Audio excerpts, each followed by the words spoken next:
Bonjour. Nous en sommes à la dernière entrevue post-remise des Grands Prix du livre de la Montérégie 2021. Je suis avec Mme Danielle Marcotte. Bonjour, Marty. Qui est notre grande lauréate du prix Arlette Couture. Et on va en apprendre un petit peu plus sur l'auteur et sur ce merveilleux livre qui l'a fait gagner, intitulé « Le violon, Madame et moi ». L'accordéon, Madame et moi. L'accordéon, Madame et moi. Pardon, j'avais fait une erreur en écrivant le titre. Danielle, tu es connue pour ta maîtrise de la littérature jeunesse. Il paraît. Bah oui, tu as eu beaucoup de reconnaissance de ce côté-là. L'année passée, d'ailleurs, tu étais finaliste à notre prix Bernadette Renaud avec ton titre Le Tigre de porcelaine. C'est ça. Et puis, le Tigre de porcelaine a aussi été finaliste au prix Mélèze de la Forêt de la lecture. Oui, qui est un prix pan-canadien cette fois-là. Ah, quand même. Ah, quand même. Voilà. Tu as remporté aussi plusieurs prix, dont le prix Monsieur Christian en 1997 pour Poil de serpent, dents d'araignée. Juste le jeu des mots ici, ça donne le goût de le lire. Avec l'accordéon Madame et moi, là, tu fais une rare incursion dans le monde de la littérature destinée aux adultes. Si je ne me trompe pas, c'est ton deuxième roman pour adultes. Oui. Tu le fais avec brio. Tu remportes notre prix. Si j'ai bien compté, tu as 18 titres en littérature jeunesse et tu en as 4 en littérature générale et 2 en roman en tant que tel. Bon. Comment t'es venu ce personnage du petit garçon qui joue de l'accordéon dans la rue pour gagner sa vie et celle de sa mère qui l'exploite? Oui, c'est une mère toxique. Oui. Alors, bêtement, je l'ai rencontré, mais je l'ai rencontré quand il avait 60-65 ans. Ah. Et cet homme m'a raconté son enfance absolument incroyable dans le Paris des années 40. Moi, j'ai déplacé ça dans un univers que je connaissais un peu mieux, les années 50. Et, c'est un enfant de la balle, un enfant de la rue, dans le fond, qui m'avait dit, qui m'a parlé de son enfance avec des mots tellement incroyables que ça m'est resté. Et je me suis dit... Ah, il faut que je note ça. Je vais en faire un petit paragraphe pour m'en souvenir. Et quand j'ai écrit ce petit paragraphe, bien, tout de suite, ça a débordé sur quelques pages. Et il y a une voix qui est sortie, une voix que je reconnaissais comme la mienne. C'était comme quand je me parlais dans ma tête à 10-12 ans. Et j'ai suivi ce fil-là. Dans ma famille, on était très orientés France, Paris, plutôt qu'Amérique. Et mon éducation chez les Bonnes Sœurs m'envoyait de ce côté-là. J'étais une passionnée de cinéma Nouvelle Vague, etc. Mon Dieu. Donc, dans ma tête, je me parlais dans un français qui n'était pas le français québécois, qui n'était pas le français parisien, qui était un français... européen. Quasiment radio-canadien de l'époque. Tu sais, quand on forçait un peu l'accent et tout. Et c'est une langue qui n'existe pas, dans le fond. Mais c'était la voix que, tout à coup, j'ai reconnue, qui avait envie de s'exprimer. Alors, je l'ai laissé aller, tout bonnement. Et ton personnage, qui est absolument extraordinaire et auquel on s'attache tellement vite, s'appelle... Léo Blaise Géronimo Rossi de Blois, comte de Nicolaï Potapovitch. Je te remercie de le lire parce que tu m'aurais demandé de le dire par cœur, parce que j'aurais réussi. Pourquoi avoir inventé un nom comme celui-là? En fait, c'est un petit bonhomme qui n'a pas de père. Et ça lui manque. Et tout le monde l'appelle Petit. Alors qu'il est déjà très grand pour son âge. Et il ne comprend pas pourquoi on l'appelle Petit. Alors, pour se donner de la réalité, il s'invente des noms. Au fur et à mesure, il rajoute des patronymes. Au fur et à mesure qu'il rencontre des hommes ou qu'il imagine des hommes qui pourraient lui faire un excellent père. Alors, un après l'autre, le pâtissier de Blois, Tino Rossi, qu'il entend à la radio. Géronimo. Et Géronimo. Alors, tous ces noms-là, il les accole les uns à côté des autres pour se donner de la consistance, pour témoigner, dans le fond, de ce qu'il appelle son arbre de famille. Ses racines. Il cherche ses racines. Et... moi, j'ai trouvé qu'on ne peut pas lire ce livre-là sans penser à La vie devant soi et à Momo. Mais en même temps, Momo est le petit, ça va être plus court à dire, vive une réalité inverse. Oui. C'est que Momo, il aime Madame Rose, qui n'est pas sa mère, et qu'il aime tendrement et qui fait tout pour le garder longtemps auprès d'elle. Alors que le petit aime sa mère, mais sa mère, on ne peut pas dire qu'elle l'aime beaucoup, et elle ne fait pas grand-chose pour en prendre soin. C'est comme le contraire de La vie devant soi. D'une certaine manière, oui. Oui. Je t'assure que La vie devant soi, c'est un ouvrage qui m'a profondément marquée et qui m'a habité d'ailleurs pendant que j'écrivais ce roman-là. Ainsi que quand j'avais 5 ans, je m'ai tuée. Oui, mon Dieu. Et bon, ces voix de jeunes là, qui vivent des réalités vraiment... On se demande comment ils survivent à ça. Quelle résilience. Mais ils survivent. Alors moi, la résilience, c'est quelque chose qui me passionne beaucoup dans mon écriture. Oui. Alors, oui, Momo vit avec... Petit vit avec une mère toxique, mais il y a la figure de Gloria quand même, qui est une vraie madame, à qui appartient le bordel dans lequel ils vivent, la maison close. Elle va en prendre soin. Et elle est une vraie figure maternelle, bien qu'elle ne soit pas sa mère. Donc, il y a comme un parallèle, mais qui m'est venu après coup. Oui. J'ai relu des extraits de La vie devant soi au moment de la réécriture de l'accordéon, parce que l'éditeur me disait, mais tu peux pas garder... J'avais tout écrit sans négation, parce que c'est le petit qui parle, puis il fait pas des nœuds, puis des nids, etc., à tout bout de champ. Mais ça faisait une écriture non lisible. Okay. Donc, l'éditeur m'a demandé de corriger ça. Et à ce moment-là, je suis allée voir dans La vie devant soi, dans Romain Gary, comment Gary avait fait pour... J'ai pas remarqué qu'il y a c'est Émile Ajar. Oui, en effet. Comment Ajar avait fait pour...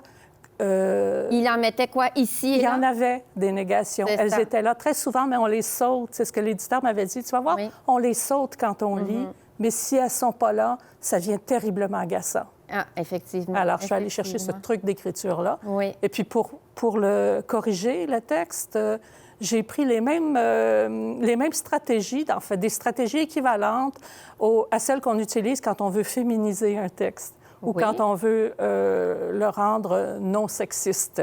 Alors, il y a des stratégies qu'on utilise pour ça. Oui. J'ai adapté ces stratégies-là aux négations. Aux négations? Oui. Et pourquoi?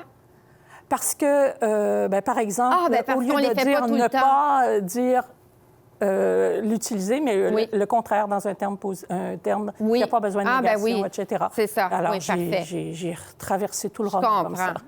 C'est tellement d'ouvrages écrire un livre. Oui. Donc, c'est ça, des tournures qui ne demandaient pas la négation, en effet. On ne soupçonne pas tout ce que ça peut demander. Il y a beaucoup de travail en dessous de ça. Tu as déjà dit que ton écriture était lentissime, que tu écris très lentement. Oui. Alors, décris-nous ton processus un peu. Bien, d'abord, j'écris tous les jours ou presque. Oui. Cette semaine faisant exception. Ah oui, ah oui. J'écris tous les jours et j'attends, en fait, je peux attendre longtemps un coup de cœur. Oui. Alors, je lis, je rencontre des gens, je feuillette des magazines, je me promène sur Internet et tout à coup, il y a quelque chose qui me surprend. Oui. Et j'attends un coup de cœur ou quelque chose qui va m'exciter assez pour que je puisse passer 2 ou 3 ans, voire 5, dessus, à l'explorer, à le nuancer, à l'écrire. Et je fais des tests, j'essaye. Si j'écris un paragraphe qui tourne en quelques pages, ça me donne de l'espoir, etc. Ah oui. Mais pour tout le reste, je travaille à coup d'essais et d'erreurs. D'accord. Je me fais un plan que j'utilise comme tapis d'exercice pour les jours où j'ai pas d'idée. D'accord. Comme au gymnase, on court sur un tapis pour faire de l'exercice plutôt que d'aller marcher dans la nature. Bien, quand il me vient des idées, c'est comme si je marchais sur la nature. Mais les jours sans, là, tu fais ta gymnastique. Je fais ma gymnastique grâce au plan. Je ne sais pas où est-ce que je m'en vais. Bien, je me dis, la prochaine scène, ça pourrait être ceci. Je l'explore, mais je ne m'oblige pas à suivre ce plan. D'accord. Ce qui fait que tu vis toujours avec l'écriture. Tout le temps, tout le temps, tout le temps. C'est le privilège de la retraite et du grand âge. Oui, oui. Écoute, mon Dieu, déjà, le temps qu'on avait était échu, mais c'est pas grave parce qu'il me reste une question à te poser. Toi, quand tu avais 8 ans, tu as décidé que tu choisissais le monde des mots et tu n'y as jamais dérogé, sauf, ai-je lu, pour une maîtrise en andragogie. Ouais. Mais sinon, tu as donné ta vie à l'écriture, aux mots, soit parce que tu as cofondé une maison d'édition, les 400 coups, pour ne pas les nommer, et tu as fait, tu as travaillé dans le monde des arts visuels, dans le monde du cinéma, mais pourquoi l'écriture? Qu'est-ce que cet art-là a que les autres arts n'ont pas? Les mots. Oui. Les mots, on peut se laisser émouvoir par un tableau, par la musique, on peut se laisser pénétrer par tout ça, on peut partager ça avec d'autres aussi. Oui. Mais il n'y a que l'écriture et la lecture qui nous donnent les mots pour nommer le monde. Oui. Et c'est le coup de foudre que j'ai eu en lisant les trois cheveux d'or du diable à l'âge de 8 ans, un conte des frères Grimm. Oui. Je me suis dit, ces mots peuvent nommer ce que je trouve de mystérieux dans la vie et me donner des clés. Alors, ce sont, les mots sont des clés pour comprendre le monde, le nommer, se l'approprier. Se comprendre aussi. Se comprendre, bien sûr. C'est sûr que quand une réalité est nommée, on ne peut plus faire comme si elle n'existait pas. Voilà. On ne peut plus se la cacher. Il faut faire avec. Oui, il faut faire avec. Et c'est déjà beaucoup de résilience, comme tu dis.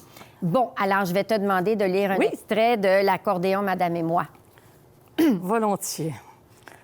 Alors, ça se passe au tout début du livre, page 26. Le propriétaire que Léo appelle Gros Porc annonce à Madame et à Léo qu'il les met à la rue parce qu'elle ne peut plus payer le loyer.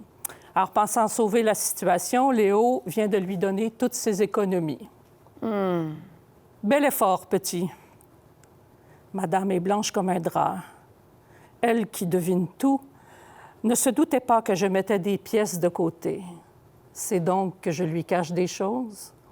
Dans la crispation de ses mâchoires, je vois passer l'incrédulité, la peine, l'indignation, la rage.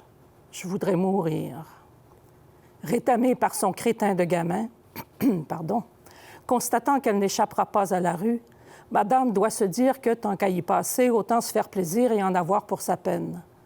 Avec la souplesse du félin, elle bondit derrière le comptoir en hurlant, renversant par exprès au passage l'étalage de saucissons. Elle se saisit d'un couteau grand comme un sabre, qu'elle brandit haut dans les airs, avant de le ficher d'un coup sec dans un pauvre quartier de bœuf qui ne demandait rien à personne. Encore et encore. Dans l'effort, le chignon de Madame lâche. Les cheveux défaits se répandent en boucle autour de son visage. On dirait une lionne. Gros Porc a l'air horrifié. Les cheveux épars, ça fait très désordre au-dessus de l'étal d'un boucher. La crinière en cavale, Madame s'acharne sur la carcasse. Je ne l'ai jamais vue comme ça. Qu'est-ce qu'elle est belle. J'ai un peu peur aussi. Je me demande si les lionnes dévorent leurs petits. Oh, mon Dieu. Alors, comme vous voyez, les liens sont à faire. Est-ce que les lionnes dévorent leurs petits? La mère qui est très belle dans une colère, l'enfant qui aime tellement cette mère-là et qui va devoir faire preuve de résilience. Je ne vous dis pas de quelle façon, mais si vous cherchez un roman qui se lit très bien, qui est touchant, qui va vous emporter, je pense qu'il faut lire L'accordéon, Madame et moi. Je te remercie, Danielle. Merci, Martine. Et puis, je m'appelle Martine Richard et je vous dis à la prochaine.